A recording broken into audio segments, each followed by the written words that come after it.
আসসালামু আলাইকুম ওয়া রাহমাতুল্লাহি ওয়া বারাকাতুহু নাহমাদুহু ওয়া নুসাল্লি আলা রাসূলিহিল কারীম আম্মা বাদ।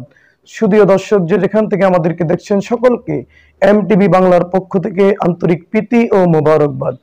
আজকে আমরা আলোচনা করব অত্যন্ত গুরুত্বপূর্ণ একটি বিষয়। পবিত্র মাহে রমাদানুল মোবারক আসলে যে আমলটির গুরুত্ব অনেক বেশি এবং অন্যতম সুন্নাহ আমল হলো সালাতুত তারাবির নামাজ।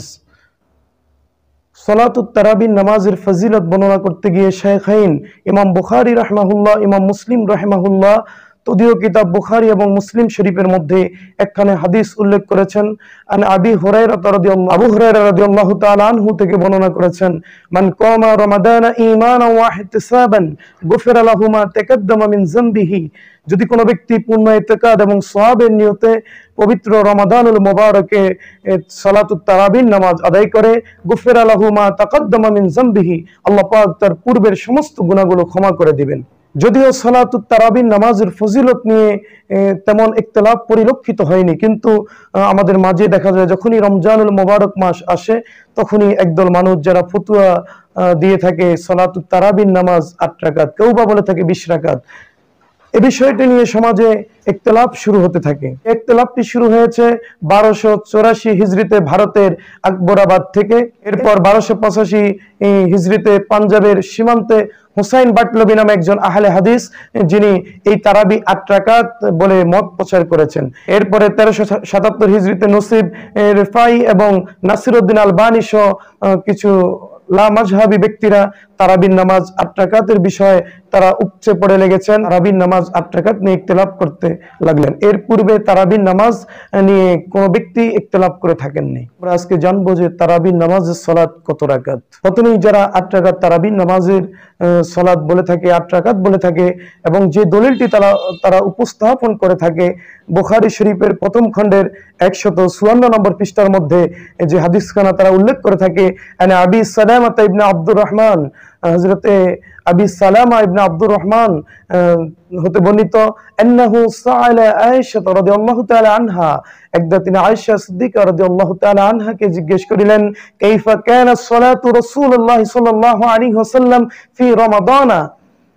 জিজ্ঞেস করেছেন যে রাসূল পাক সাল্লাল্লাহু আলাইহি ওয়াসাল্লামের নামাজ রমজান মাসে কি রকম ছিল। তখন আম্মা জান আয়েশা সিদ্দিকা রাদিয়াল্লাহু তাআলা আনহা قالت, তিনি বললেন, মা কানা ইয়াজিদু ফি রমাদান ওয়ালা ফি গায়রিহি আলা 11 রাকাতি। অর্থাৎ রাসূল পাক সাল্লাল্লাহু আলাইহি ওয়াসাল্লাম রমাদান এবং রমাদান ছাড়া তিনি 11 রাকাতের বেশি নামাজ পড়তেন না। উসাল্লি 4 রাকাতি, তবে তিনি এই নামাজটা 4 রাকাত করে পড়তেন। যারা এই হাদিসটি 8 রাকাত তারাবির পক্ষে উপস্থাপন করে থাকেন, মজার বিষয় হলো এই হাদিসটি যদি আমরা পর্যালোচনা করি তাহলে দেখব হাদিস শরীফের মধ্যে বলা হয়েছে ফি রমাদানা ওয়ালা ফি গায়রিহি, রমজান এবং রমাদান ছাড়া বিশ্বনবী 11 রাকাত নামাজ পড়তেন। এবং এই হাদিসের মধ্যে কিন্তু বলা হয়েছে 4 রাকাত, 4 রাকাত করে নামাজ পড়তেন। কিন্তু যারা আহলে হাদিস ভাই যারা 8 রাকাত তারাবির সালাত বলে থাকেন, তারাও কিন্তু 2 রাকাত করে তারাবির সালাত আদায় করে থাকে। আরেকটি বিষয়, সবচেয়ে মজার যে বিষয়টি হলো, এই হাদিসখানি যারা তারাবির সালাতের প্রেক্ষিতে বর্ণনা করে থাকেন, কিন্তু সমস্ত মুহাদ্দিসিনে কেরাম এই হাদিসখানা বর্ণনা করেছেন বিতরের নামাজের অধ্যায়ের মধ্যে। কোনো একজন মুহাদ্দিস এই হাদিসখানাকে তারা তারাবির সালাতের মধ্যে তারাবির নামাজের অধ্যায় বর্ণনা করেননি। সমস্ত মুহাদ্দিসিনে কেরাম এই হাদিসখানা বিতরের নামাজের অধ্যায় বর্ণনা করেছেন। অতএব স্পষ্ট বোঝা যায় এই হাদিসখানা এটি বিতরের হাদিস, তারাবির হাদিস নয়। এছাড়াও 8 রাকাত তারাবির পক্ষে তারা যে দলিল উপস্থাপন করে থাকে, মুহাম্মদ ইবনে ইউসুফ থেকে যে হাদিসখানি বর্ণনা করা হয়েছে, রাবি মুহাম্মদ ইবনে ইউসুফ থেকে মুয়াত্তা ইমাম মালিকের মধ্যে যে হাদিসখানি বর্ণনা করা হয়েছে, সেখানে 11 রাকাত নামাজের কথা বর্ণনা হয়েছে। তার মানে সেখানে 8 রাকাত তারাবির নামাজ এবং 3 রাকাত বিতরের নামাজ। একই হাদিস মুহাম্মদ ইবনে ইউসুফের এই হাদিসখানি 13 রাকাত বর্ণনা করা হয়েছে। ইবনে হাজার আসকালানী রহমাতুল্লাহ আলাইহি বুখারী শরীফের শরহে বারির 4th খণ্ডের 54 নম্বর পৃষ্ঠার মধ্যে একই রাবি থেকে যে হাদিসখানি মুয়াত্তা মালিকের মধ্যে 11 রাকাত বর্ণনা করা হয়েছে। ইবনে হাজার আসকালানী রহমাতুল্লাহ আলাইহি ফাতহুল বারিতে তিনি একই রাবি থেকে হাদিস বর্ণনা করেছেন 13 রাকাত। আমরা যদি আরেকটু দেখি তাহলে 21 রাকাতের বর্ণনা করেছেন একই রাবি থেকে। বুখারী শরীফের দাদা উস্তাদ আব্দুর রাজ্জাক সানাআনী তার মুসান্নাফে আব্দুর রাজ্জাকের মধ্যে একই রাবি মুহাম্মদ ইবনে ইউসুফ থেকে হাদিসখানি বর্ণনা করেছেন 21 রাকাত নামাজের কথা। অতএব উসুলে হাদিসের ক্ষেত্রে একই রাবি থেকে বিভিন্ন হাদিস, একই রাবি থেকে একই হাদিস বিভিন্ন ভাবে বর্ণনা হওয়াকে এটাকে বলা হয় মুস্তারিব হাদিস। আর মুস্তারিব হাদিসের ক্ষেত্রে মূলনীতি হলো আল মুস্তারিবু লাইসা বিহুজ্জাতি, মুস্তারিব হাদিস গ্রহণযোগ্য নয়। শরীয়তের দলিলের ক্ষেত্রে মুস্তারিব হাদিস গ্রহণযোগ্য নয়। শুধু দর্শক, এই গেল তারাবির নামাজের যারা 8 রাকাত প্রমাণ করতে চায় তারা যে দলিলগুলো উপস্থাপন করে থাকে। আসুন 20 রাকাত তারাবির নামাজের দলিল আমরা আপনাদের সামনে উপস্থাপন করার চেষ্টা করি। মুসান্নাফে ইবনে আবি শাইবার 5ম খণ্ডের 225 নম্বর পৃষ্ঠার 7692 নম্বর হাদিস এবং আল মুজামুল কবীরের 12102 নম্বর হাদিস, সুনান বাইহাকি কুবরার 4391 নম্বর হাদিসের মধ্যে 20 রাকাত তারাবির নামাজ বর্ণনা করতে গিয়ে ইবনে আব্বাস রাদিয়াল্লাহু তাআলা আনহু তিনি বর্ণনা করেন, আন ইবনে আব্বাস রাদিয়াল্লাহু আন্না রাসূলুল্লাহ সাল্লাল্লাহু আলাইহি ওয়াসাল্লাম কানা ইউসাল্লি ফি রমাদানি 20 রাকাতি ওয়াল উতরি। ইবনে আব্বাস রাদিয়াল্লাহু তাআলা আনহু বলেন, নবী পাক সাল্লাল্লাহু আলাইহি ওয়াসাল্লাম রমাদানুল মুবারক মাসে 20 রাকাত তারাবির নামাজ পড়তেন এবং বিতরের নামাজ আদায় করতেন। তারাবি নামাজের স্পষ্ট যে দলিলটি বাইহাকি শরীফের 833 নম্বর হাদিস, সেখানে সাইব ইবনে ইয়াজিদ রাদিয়াল্লাহু ক্বাল কুননা নাকুমু ফি জামানি উমর ইবনুল খাত্তাব রাদিয়াল্লাহু তাআলা আনহু বি20 রাকাতি ওয়াল উতরি। সাইব ইবনে ইয়াজিদ তিনি বলেন, আমরা ওমর ইবনুল খাত্তাব রাদিয়াল্লাহু তাআলা আনহুর যোগে 20 রাকাত তারাবির নামাজ পড়তাম এবং বিতরের নামাজ 3 রাকাত আদায় করতাম। মুসান্নাফে আবি শাইবার 5ম খণ্ডের 223 নম্বর পৃষ্ঠার মধ্যে হাদিস উল্লেখ করা হয়েছে, আন ইয়াহইয়া ইবনে সাঈদ আন্না ওমর ইবনুল খাত্তাব আমারা রাজুল ইউসাল্লি বিহিম 20 রাকাতি। ইয়াহইয়া ইবনে সাঈদ বর্ণনা করেন, ওমর রাদিয়াল্লাহু তাআলা আনহু এক ব্যক্তিকে আদেশ করলেন যে 20 রাকাত তারাবির নামাজ আদায় করার জন্য। সুপ্রিয় দর্শক, সমস্ত সাহাবাই কেরামের যুগেও এই বিষয়টি ওমর রাদিয়াল্লাহু তাআলা আনহুর সময়ও ইজমা হয়েছে। শরীয়তের দলিল আমরা জানি 4টি, কোরআন, হাদিস, ইজমা, কিয়াস। ইজমার ভিত্তিতে সমস্ত সাহাবাই কেরামের যুগে তারাবির নামাজ 20 রাকাত প্রমাণিত হয়েছে। খলিফা হযরতে আমিরুল মুমিনিন হযরত ওমর রাদিয়াল্লাহু তাআলা আনহু যখন 20 রাকাত তারাবির নামাজ চালু করেছেন তখন কোন সাহাবাই কেরাম কিন্তু দ্বিমত পোষণ করেননি।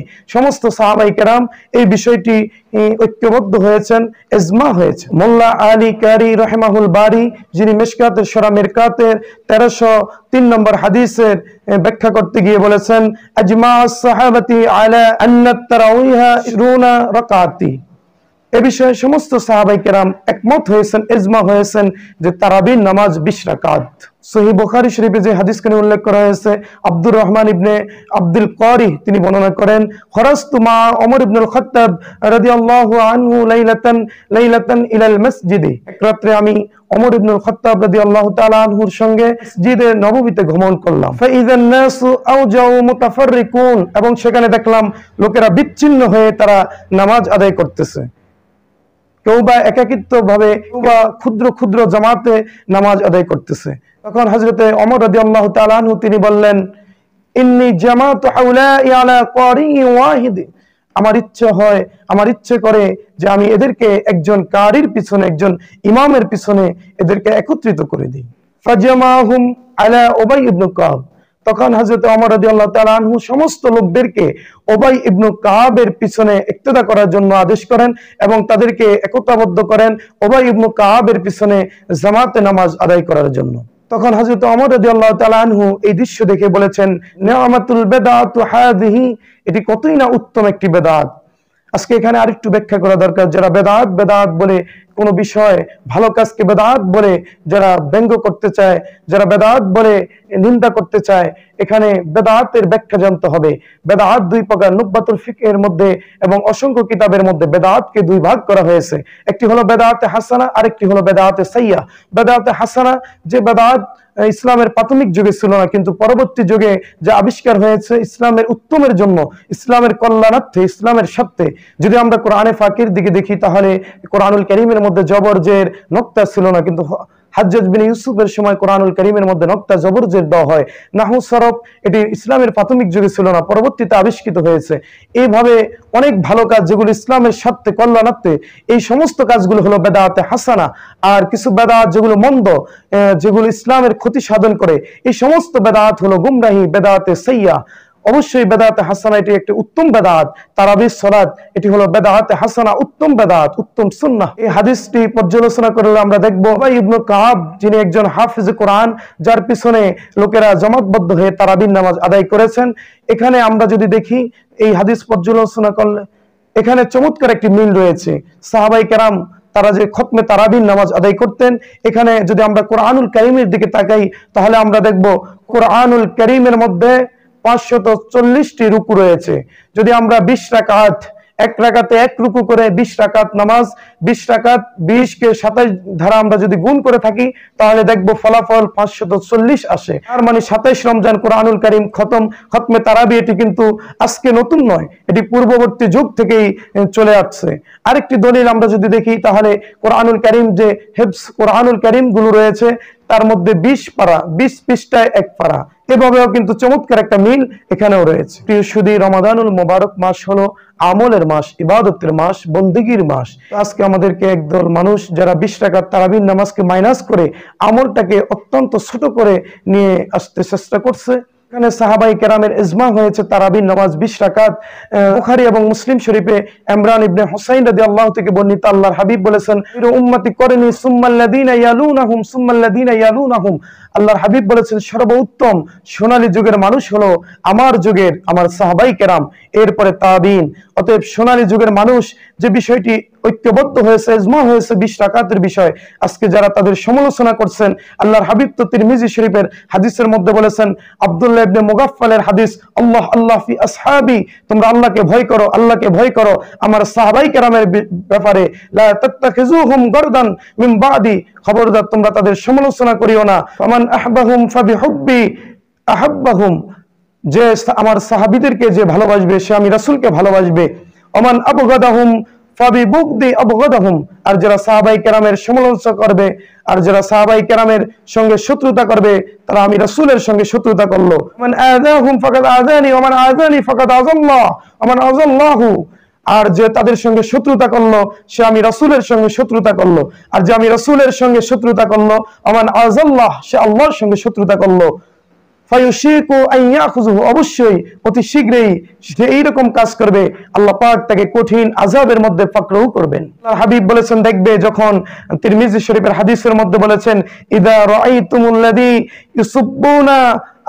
ইউসুব্বুনা আসহাবি ফাকুলু লানাতুল্লাহি আলা শাররিকুম। আল্লাহর হাবিব সাল্লাল্লাহু আলাইহি ওয়াসাল্লাম বলেছেন, যখন দেখবে কোনো ব্যক্তি আমার সাহাবাই কেরামের বিষয় তারা সমালোচনা করছেন, তখন তোমরা ফাকুলু, তোমরা বলো, লানাতুল্লাহি আলা শাররিকুম, তাদের উপর আল্লাহ পাকের লানত তোমাদের এই কাজের জন্য। কানজুল উম্মানের 11তম খণ্ডের 246 নম্বর পৃষ্ঠার মধ্যে বিশ্বনবী সাল্লাল্লাহু আলাইহি ওয়াসাল্লাম অত্যন্ত কঠিন কথা বলেছেন যে আমার পরে এমন এক ধরনের লোক আসবে যারা আমার সাহাবাই কেরামের বিষয় সমালোচনা করবে, আর তোমরা যদি এরকম লোক পাও তাহলে তোমরা তাদের সঙ্গে বৈবাহিক সম্পর্ক স্থাপন করবে না, তাদের সঙ্গে কথা বলবে না, তাদেরকে পানাহার করাবে না, এমনকি তাদের পিছনে ইক্তেদা করবে না, এমনকি তাদের জানাজার নামাজও তোমরা শরীক হবে না। আজকে যারা সাহাবাই কেরামের সমালোচনা করে তারাবির নামাজের সালাত নিয়ে, যারা হযরত ওমর রাদিয়াল্লাহু তাআলা আনহুর মতো ব্যক্তিকেও গালি দিতে দ্বিধাবোধ করে না। হযরত ওমর রাদিয়াল্লাহু এমন ব্যক্তি ছিলেন, আল্লাহর হাবিব বলেছেন আমার পরে যদি কেউ নবী হতো সে হতো ওমর। হযরত ওমর যিনি ছিলেন বিশ্বনবী সাল্লাল্লাহু আলাইহি ওয়াসাল্লামের শ্বশুর। তাহলে যে বিষয়টি সাহাবাই কেরামের মাঝে ইজমা হয়েছে আরো বহু শত বছর আগে, আজকে যে বিষয়টি নিয়ে সেই বিষয়টি নিয়ে আমাদের মাঝে যারা ইখতিলাফ করতে চায়, এরা বুঝতে হবে এরা ইসলামকে ডিভাইডেড করে দিতে চায়, এদের কাছ থেকে সাবধান থাকতে হবে। সর্বশেষ তিরমিজি শরীফের যে হাদিসটি আল্লাহর হাবিব বলেছেন ইবনে ওমর রাদিয়াল্লাহু তাআলা আনহু থেকে, ইন্না বানি ইসরাঈলা তাফাররাকাত আলা 72 মিল্লাহ ওয়া সাতাফতারিকু উম্মতি আলা 73 মিল্লাহ কুল্লুহুম ফিন্নার ইল্লা মিল্লাতান ওয়াহিদা। আল্লাহর হাবিব বলেছেন বনি ইসরাঈল 72 দলে বিভক্ত হয়েছে, আমার উম্মত অচিরেই 73 দলে বিভক্ত হবে। কুল্লুহুম ফিন্নার, সব দল জাহান্নামী ইল্লা মিল্লাতা ওয়াহিদা, একটি দল ব্যতীত। সাহাবায়ে কেরাম বললেন, হুজুর কোন সেই দল? ক্বালু মা আনা আলাইহি ওয়া আসহাবিহি, বিশ্বনবী বলেছেন আমি এবং আমার সাহাবীরা যেই দলে, যেই মতে, যেই পথে, সেই দলটি হলো জান্নাতি দল। অতএব প্রিয় হাজিরিন, ইসলাম শান্তির ধর্ম। আমরা শান্তিবদ্ধ হয়ে থাকতে চাই, আমরা সাহাবায়ে কেরামের মত পথে থাকতে চাই। তারাবির সালাত 8 রাকাত আমরা আদায় করে এসেছি, আমরা আদায় করব। আল্লাহ পাক আমাদেরকে এই সমস্ত ফিতনা থেকে আল্লাহ পাক আমাদের হেফাজত করুক। জাতির মাঝে আজকে ভুল নিরসন হওয়ার জন্য আল্লাহ পাক তৌফিক দান করুক। 20 রাকাত তারাবির নামাজ আমরা আদায় করব, সাহাবায়ে কেরামের মতে আমরা পথে আমরা অনুসরণ করব। আল্লাহ পাক আমাদের তৌফিক দান করুক। আল্লাহর হাবিব তো বলেছেন, আলাইকুম বিসুন্নতি ওয়া সুন্নাতিল খুলাফায়ে রাশিদিন আল মাহদিয়িন, আমার সুন্নাত, আমি রাসূলের সুন্নাহ, আমার সুন্নাহ, আমার সাহাবীদের সুন্নাহ একই সুন্নাহ, একই সুন্নাহ। অতএব সাহাবায়ে কেরাম যেখানে স্পষ্ট মত দিয়েছেন, 20 রাকাত তারাবির নামাজ আদায় করেছেন। আল্লাহ পাক আমাদেরকে 20 রাকাত তারাবির নামাজের উপর ঐক্যবদ্ধ থাকার তৌফিক দান করুক। আমিন। আখির দাওয়ানা আলহামদুলিল্লাহি রাব্বিল আলামিন। দেখা হবে পরবর্তী কোনো অনুষ্ঠানে। এখানেই আজকের মতো এখানেই শেষ করছি। সকলের সুস্বাস্থ্য কামনা করে আখির দাওয়ানা আলহামদুলিল্লাহ। আসসালামু আলাইকুম ওয়া রাহমাতুল্লাহি ওয়া বারাকাতুহু।